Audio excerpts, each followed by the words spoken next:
Until recently, most of the interest in meditation and the dialogue with meditative practices in the West have been things like mindfulness and then neuroscience or cognitive science, which sort of parallel this sort of rational, quantifiable approach.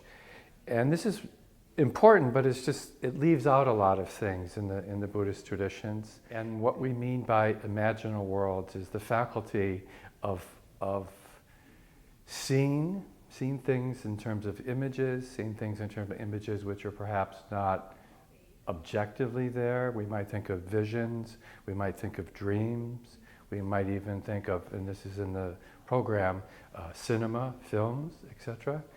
And these are really important because in a large way, culture and our social lives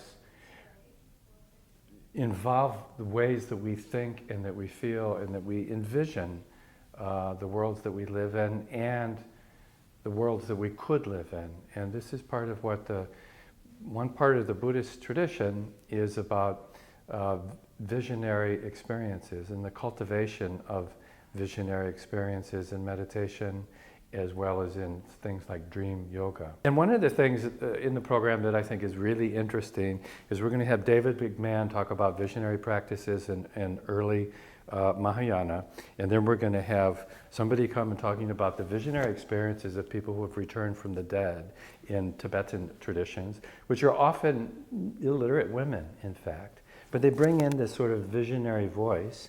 And then we're going to shift into how our Mahayana worlds transformed and expressed in contemporary cinema in East Asia.